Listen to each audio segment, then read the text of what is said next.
Hi guys, I'm Kasha. Welcome to our coffee times to talk about horror. And today I have for you an interesting video because I'm going to be comparing Prom Queen the book with Prom Queen the movie. It's coffee time! Now I have done a couple of videos like this in the past, like book versus movie videos, and I would like to do more like this in the future.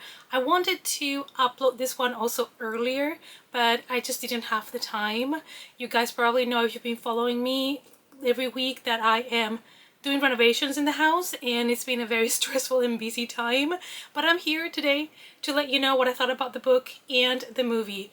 Now, keep in mind that this video is going to contain spoilers for both the book and the movie, because I'm going to go into detail on what happens in the book, what happens in the movie, what are the changes that they did. They changed also things about the ending, all of that. So I am going to be talking spoilers. So I guess if you have read the book but don't have any intentions to watch the movie, or you've seen the movie but you have no interest at all in the book, then maybe you still want to stay so that you can see how different they are. I don't want this video to be overly complicated or too long. I just want to make a fun video comparing the book and the movie and let you know how different they are actually.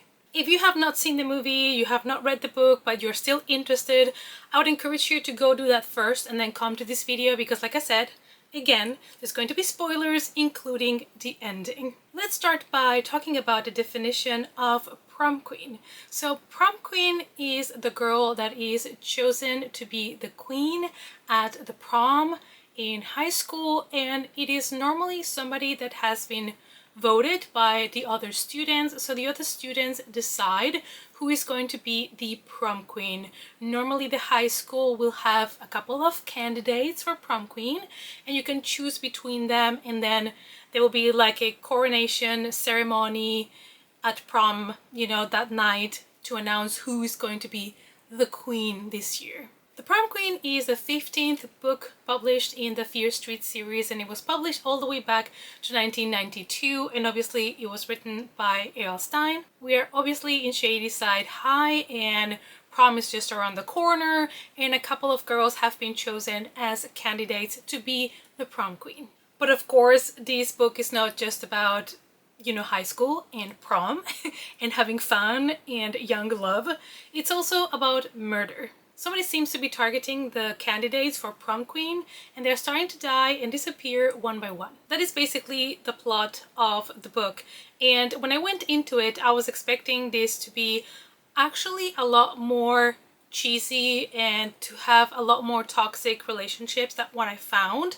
And I think this is one of my favorites Fear Street books that I have read so far, because it didn't have all of the other annoying elements that I find sometimes in the Fear Street books. Let's talk about the story that the book gives us in a little bit more of detail.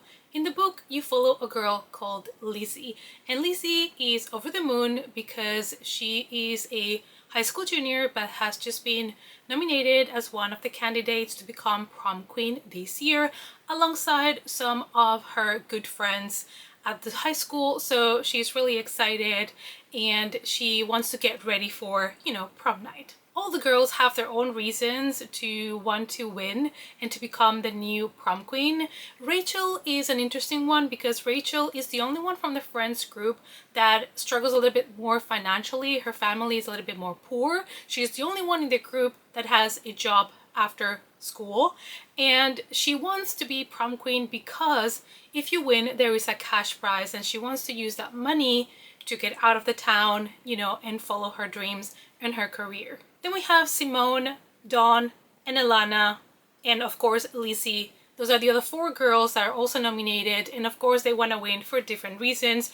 Most of them just because, you know, it is such an honor, like prestige. Like, none of them really want to make it for the money except Rachel, which makes Rachel even a more relatable character. Unfortunately, things start to go south when Elena disappears and they don't know what happened to her. She vanishes under very mysterious circumstances and the friends don't know what to do or what to think. Lizzie is trying to make sense of the disappearance when another one of the nominees also goes missing. That second girl that goes missing is Simone. So Lizzie is like, wait a second, there's already two of the candidates for prom queen that are going missing. Is somebody targeting these girls on purpose? Is she gonna be the next one? Of course, Simone had a boyfriend called Justin, so he's one of the first people that everybody considers a suspect. You know, always the husband, the boyfriend, it's always those that are questioned first. But Lizzie thinks that there might be somebody else behind all of this. Now she has 2 friends missing, and she starts to get threats, basically like notes that tell her to stop, to step out of the competition. Somebody wants her to basically resign her position, and otherwise, you know, she's gonna be next. So there's a lot of tension building, there's a lot of fear, there's a lot of paranoia, a lot of suspense in the book, which I was really surprised about. It felt a little bit like a Know What You Did Last Summer kind of thing. You have somebody targeting you for some reason you don't know. They're telling you to drop off this you know, prom queen contest, and it has that tension and that suspense that I Know What You Did Last Summer from 1997 had, which I really enjoyed. Now here you don't fully have a slasher from the beginning because the girls at the beginning are just missing. You don't know still if they're alive, if they're dead. So it is kind of more of a mystery than a slasher, especially at the beginning, but things do escalate, guys. What makes the mystery even more chilling is that Lizzie doesn't know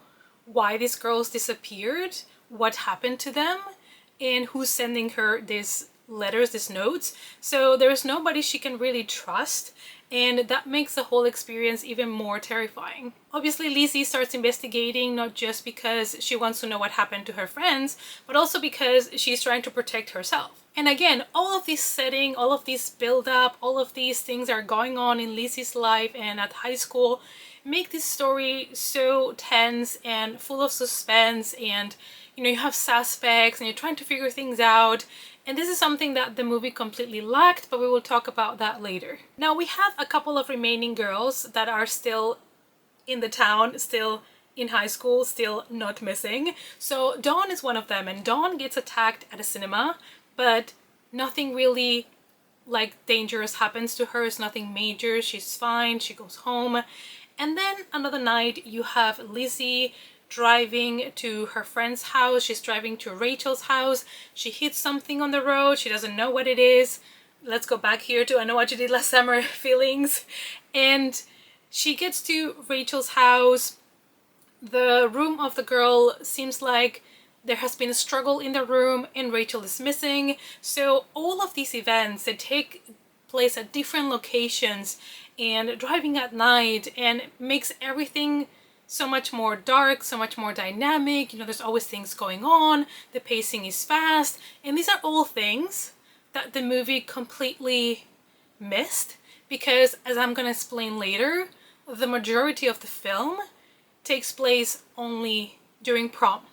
So all of these like locations and things that happens to characters here and there are just turned into just a one night kind of event, and it's kind of boring. Prom night is fast approaching, so Lizzie knows she has to try to solve this mystery right now, and she starts to actually discover some secrets that are coming out to light, and Lizzie ends up really confronting the person behind all of this. And those scenes towards the end at the like a theater stage and everything, they were so well done. I really enjoyed them. Like, I could picture it in my brain, and it was just like so full of tension and so full of like scary moments, and you really wanted to see who was the killer because I didn't guess it. So it was a good mystery, you know, it was a great way of doing the story.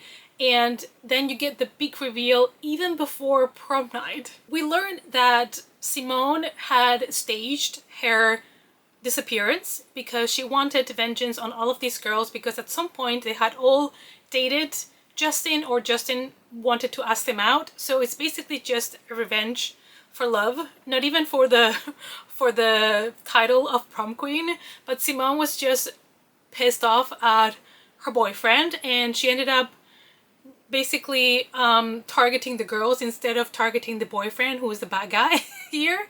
But you know, teenagers, hormones, stuff like that. But even though that is a lot of like teenage drama focused on the end reveal, the story, even though there is some teenage drama going on, it's not the main focus in this book. And I think it's one of those where the balance between, you know, the teenage conversations, the teenage drama, and the scary parts is really well balanced. A lot of the times in the Fear Street books, I feel like there's a lot more teenage drama than actually suspense and mystery and kills.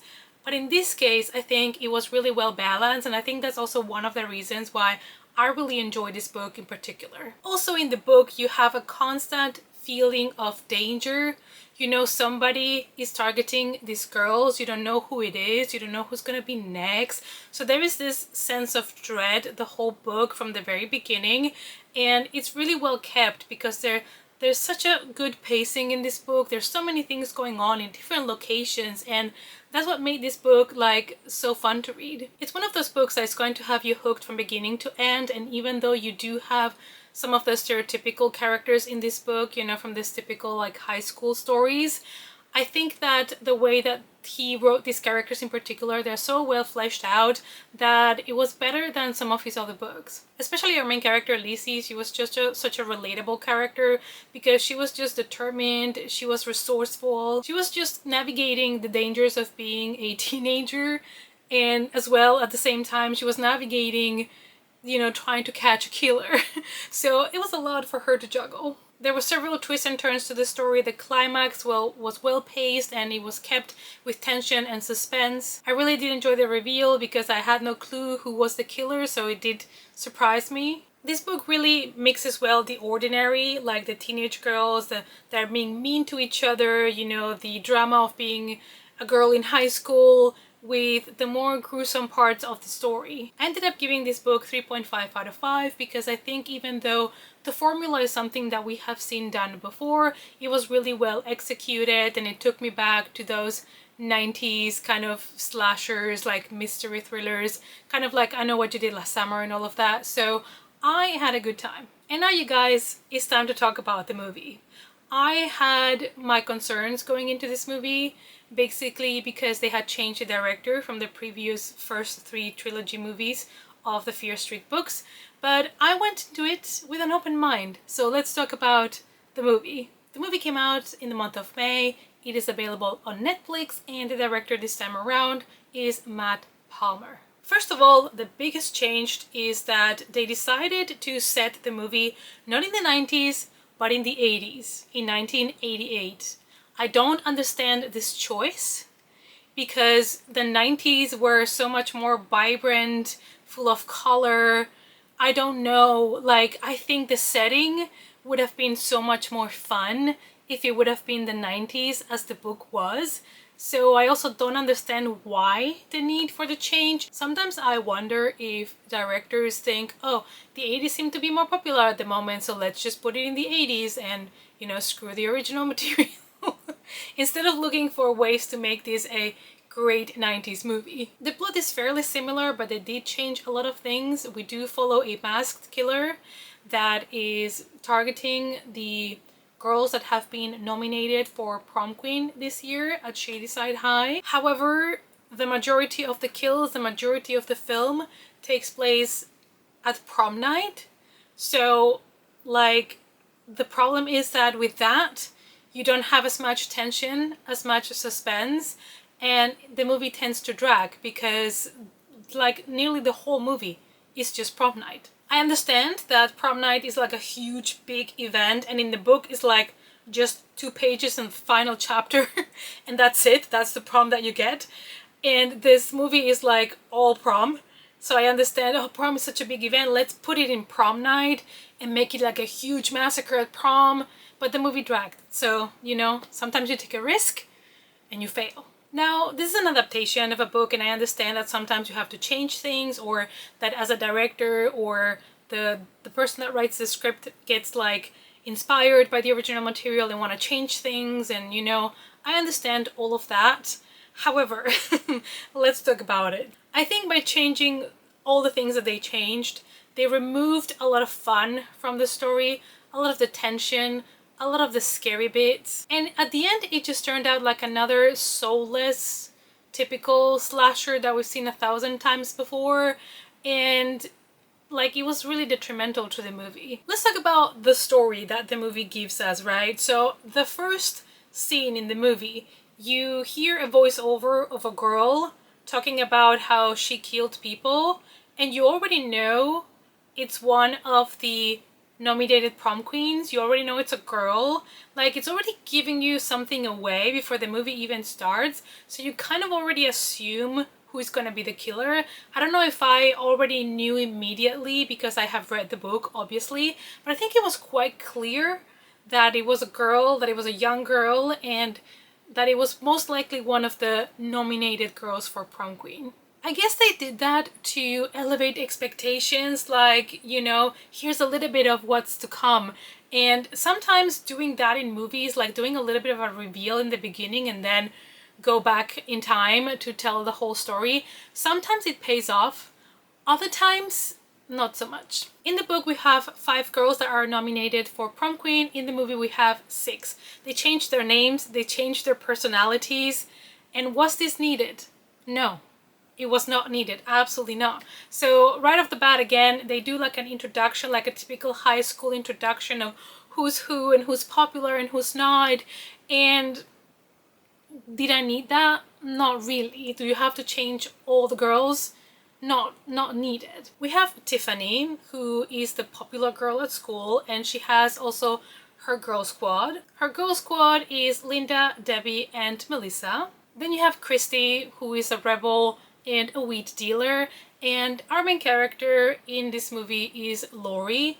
That would be the equivalent of Rachel actually in the book and not Lizzie, because Lori is the poor character that has a job after school and the girl that is like always made fun of and targeted at school. So basically they took a lot of Rachel from the book and turned it into Lori and made her the main character in the movie. I think they did this on purpose because they wanted to have this trope of the loser becomes the winner, you know, the ugly duckling becomes the swan. Like, they just wanted to do that so bad. Which it has nothing to do really with this movie. That's a trope for rom-coms and stuff like that, you know? Like, I don't understand, but anyway, that's the trope I guess they were going for, because that's exactly how Laurie's character kind of flows through the movie. She starts being like this loser, whatever, then you start to like her, obviously, because poor girl, she has to work, she has a tragic past, and you're rooting for her to become the prom queen. I feel like modern horror sometimes cannot resist but to give our main characters some sort of personal trauma. So it is rumored that Laurie's mom killed her dad, and that is kind of like the trauma, the baggage that she carries around. You would figure that a killer, a maniac, that it is targeting the girls and killing them one by one would be enough trauma for a movie, but I guess not. They wanted to make sure that the audience know that Laurie has been through so much and she needs a reason to live and to fight. And I don't know, I think it was a little bit over the top. I mean, this was supposed to be a fun 90s slasher with some mystery. Like, I didn't need all of these added elements that they wanted to use later on, obviously for plot twists, but was it really needed? The worst thing is that they didn't really go anywhere with that subplot of the trauma, because they just planted it in there because they needed it for the end reveals, for the end twists, you know, when we come to the killer. And that's how you know it is bad decisions. You should not just dump something in a movie at the beginning and be like, yeah, let's dump it here because we need it for the end, right? We don't need to expand on this, talk more about it. We'll just reveal it at the end and be done and shock the people. And that's, for me, is lazy, okay? That's lazy and I'm not a fan of it. The killer here is also somebody that wears a really funny mask, but is also wearing kind of like a rain jacket, almost like a latex red color. Like, it looked ridiculous. Which, you know, you can do that if you want, but again, this is not the 90s fun slasher that we had been promised. So I was not really happy with the look of that either, even though I don't think anything can top Scream the TV show. Like, the look of the killer in that show, it's something that I have struggled with for a long time. Of course, same as with the book, the girls, like I said, are being targeted one by one. The first one to go is Christy, and that is right before prom. And then all of the other girls are killed during prom night. The problem with this setting is you're completely missing the suspense, the tension, and everything, because the girls are not going missing. They're just being killed, and they're being killed in different rooms outside of, you know, the room where the prom is going on. So nobody really knows that people are getting killed, really. Like, it's not that obvious as it was in the book that people were going missing, people were being hurt. Like here, there's no tension because the girls are just dancing and going around their night without knowing that they're about to be killed. They're fooling with their boyfriends. Like, nobody feels like they are in danger until basically they are being slashed. To give you an idea, I think the movie goes to prom night after 25 minutes, and the rest of the night is just prom night. And for me, that was a big problem, like I said, because it really killed the tension, the suspense, the pacing really suffered from it as well. And it was almost like the kills were timed, like, okay, we have to kill someone now because, you know, we have to keep going, we have to kill people. It just felt very calculated, and the movie didn't have a heart. The movie didn't have mystery. And that was kind of the whole point of the book. You can also tell this movie was heavily inspired by Scream more than the original material, because we have Laurie, who is a girl that is being targeted like Sydney was, and they both had a traumatic past related to their families. You have a masked killer on the loose that is targeting them, her and her friends. And also you have a girl that appears from time to time that is like a news broadcast kind of reporter for high school that could be pretty much Gail. And as you can guess, all of these things are not in the book. So, like I said, this saying loosely inspired in the book is being generous. The kills are also not even exciting. The victims mostly just stand there for the majority of the part, and they're just there waiting to be killed. They don't even know the killer is coming because, like I said, they don't know that the girls are going missing, that the killer is really targeting the prom queen candidates. Like, all of those things that the book carefully did to create the mystery and suspense for us, gone. Like, it's just not there. You can tell the script is not near as good as the three first Fear Street movies that were directed by Lee Janiak, and that's why this one didn't work. The script was not great. The story was changed way too much, to the point where I don't know if they even knew what they were trying to do with this movie. And the first trilogy had suspense. It has great kills, great gore. It was interesting, you know, it was, even though they were 3 movies and they were long-ish, they were still entertaining, you know? So I kind of had a feeling that because it was not going to be the same director, that this one might flop, but I didn't know how bad it was going to be until I was actually watching it. One of the things that I thought was like the worst of the worst in the movie, was like cringiest of things, was that during, you know, prom, as some of the girls are being killed outside of the prom dance, 2 of the girls do a dance-off, and it just looks awkward, out of place. It's just bad. Like, it's so bad. And I couldn't believe my eyes. I couldn't believe that was going on. And I hated every second of it. Yeah, okay, I understand you want to make a cheesy slasher. Alright, I hear you. But this is not the way. Around 50 minutes into the movie, you already know there are 2 killers, because there is a scene where it's very obvious that there is 2 people in 2 different places targeting them. So it removes kind of that double twist at the end, because you already expect it to be 2. Normally, when you're watching one of these movies, like the Scream franchise, you don't know if it's 1 or 2 killers until the reveal, right? Like until the very last 15 minutes of the movie. That's when the reveals happen one after the other one.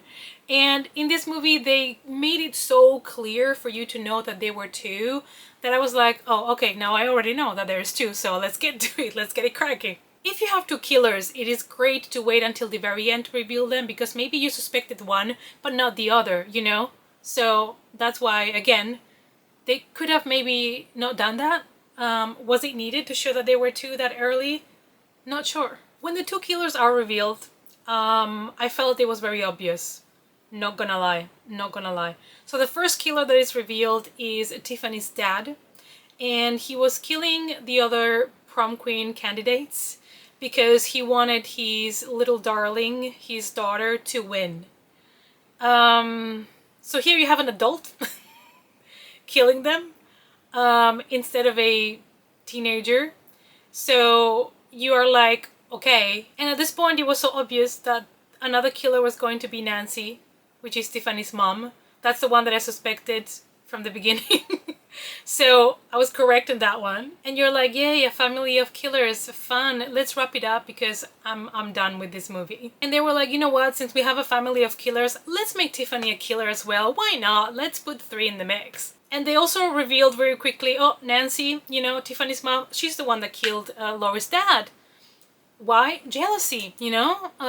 Cool. I understand that the book Prom Queen also used jealousy, but you have a teenage girl with hormonal problems probably, and it is a teenage slasher, and she's the one targeting her own friends out of jealousy for her boyfriend, you know, being a brat, and they were mean girls from the beginning of that book, so it's a lot more plausible. Here you just have 2 parents killing teenage girls because they want their precious little girl to win the crown.